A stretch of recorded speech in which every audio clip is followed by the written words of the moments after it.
On the 8th of May 1945, the Second World War ended in Europe. Over 1 million people took to the streets of the UK to celebrate. They weren't just jubilant that the war was over, they also knew that the years to come would transform their lives for the better. Long before the war ended, people had started exploring how to create a more progressive society in its aftermath. Wartime hardships fostered solidarity across the country. People warmed to the idea of reform, prompting politicians and campaigners to ask how things could be improved for everyone. As far as schools were concerned, this appetite for change was satisfied mostly through the 1944 Education Act, also known as the Butler Act. The Act put in place many of the things we take for granted about schooling today, such as dividing primary from secondary and making secondary schooling free.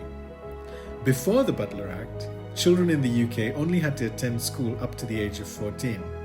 In 1938, only 20% of children were educated beyond that, with only 1% making it to university. The desire to fix this was already strong before the war. In 1922, education reformer Richard Henry Tawney published an influential book, Secondary Education for All. 9 years later, a committee led by another reformer, William Henry Haddo, recommended the division of primary and secondary schools. But reforms were held up by a lack of funding. Governments of the day just didn't see schools as a priority. When war broke out, many assumed that education would fall even further down the agenda. This didn't deter the reformers. In June of 1941, the Government Board of Education released a memorandum titled Education After the War, commonly known as the Green Book. It collected insights from reformers like Tawney and Haddo. Just months after the Green Book was published, Winston Churchill appointed a young Conservative MP, Richard Austin Butler, Rab to his friends, as the board's new president. Until then, Butler had worked in the Foreign Office, which was pivotal to the war effort. Historians believe Churchill wasn't happy with his performance, so he shuffled him into the Board of Education, which at the time was seen as a political backwater. It would never again be seen that way after Butler's appointment. Butler quickly saw that the Green Book offered him a chance to reshape society and set about turning it into law. He wrote to Churchill asking for a joint select committee to explore new legislation. Churchill turned him down, warning, "We cannot have party politics in wartime." Undeterred, Butler went ahead with his plan to propose new legislation. He knew that one of Churchill's major concerns was that any new law governing education would rile up religious authorities.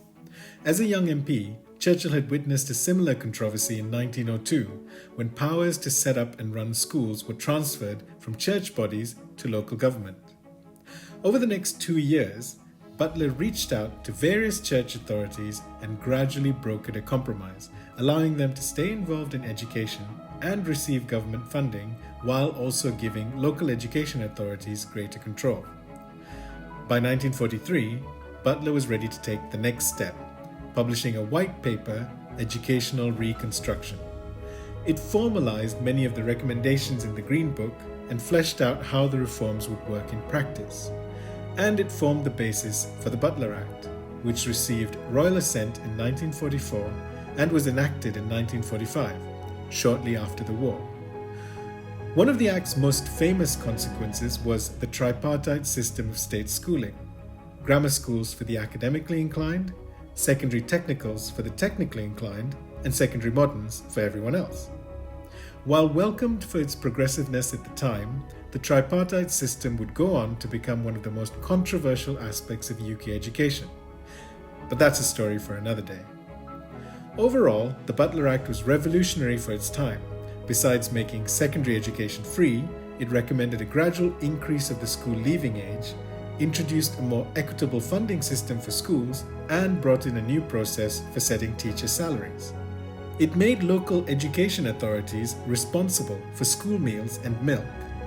It opened up secondary school to more girls and more children from poorer families. And it tripled the number of children attending higher education. And it turned the Board of Education into a ministry, making Butler the UK's first Minister of Education.